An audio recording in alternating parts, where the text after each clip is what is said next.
Bismillahirrahmanirrahim. Assalamualaikum warahmatullahi wabarakatuh. Perkenalkan, nama saya Julianti. Saya dari Prodi Pendidikan Agama Islam.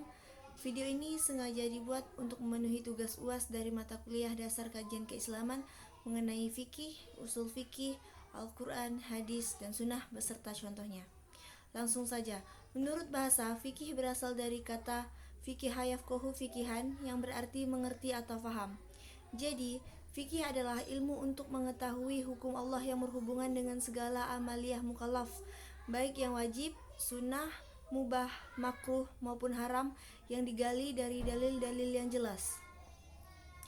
Definisi fikih secara umum ialah ilmu yang mempelajari berbagai macam syariat atau hukum Islam dan berbagai macam aturan hidup bagi manusia, baik yang bersifat individu maupun masyarakat sosial.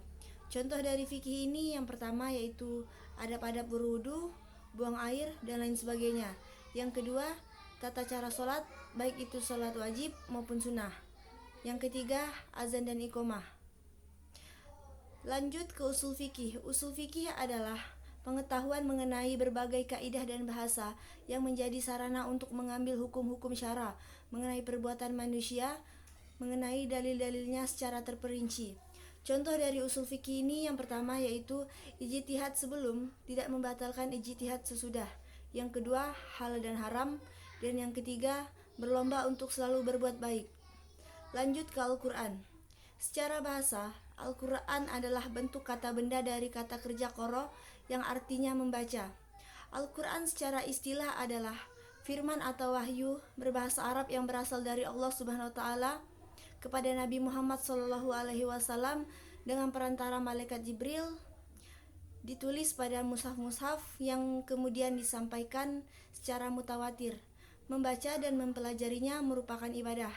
Diawali dengan surah Al-Fatihah dan diakhiri dengan surah Anas. Contoh dari Al-Quran ini ialah surah Al-Baqarah ayat 43 di mana Allah berfirman, "Dirikanlah sholat, tunaikanlah zakat, dan rukulah beserta orang-orang yang ruku."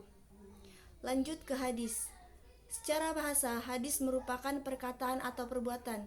Sedangkan secara istilah, hadis adalah segala sesuatu yang disandarkan kepada Nabi Muhammad SAW, baik berupa perkataan, perbuatan, maupun ketetapannya. Contoh dari hadis ini yaitu hadis riwayat Al-Bukhari dari Utsman dari Nabi SAW. Beliau bersabda, "Orang yang paling baik di antara kalian adalah seorang yang belajar Al-Quran dan mengajarkannya." Lanjut ke sunnah.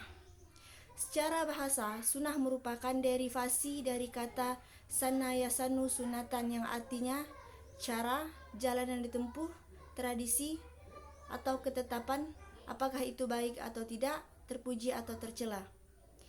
Menurut ahli hadis, sunnah adalah segala sesuatu yang berasal dari Nabi Muhammad SAW, baik berupa perkataan, perbuatan, takrir, tabiat, budi pekerti, maupun perjalanannya, sebelum beliau diangkat menjadi Rasul maupun sesudahnya. Sedangkan menurut usul fikih, hadis adalah segala sesuatu yang berasal dari Nabi Muhammad SAW, baik berupa perkataan, perbuatan, maupun taklirnya yang pantas dijadikan penetapan hukum syara. Sekian yang dapat saya sampaikan, kurang dan lebihnya mohon dimaafkan. Akhir kata, wabillahi taufiq wal hidayah. Wassalamualaikum warahmatullahi wabarakatuh.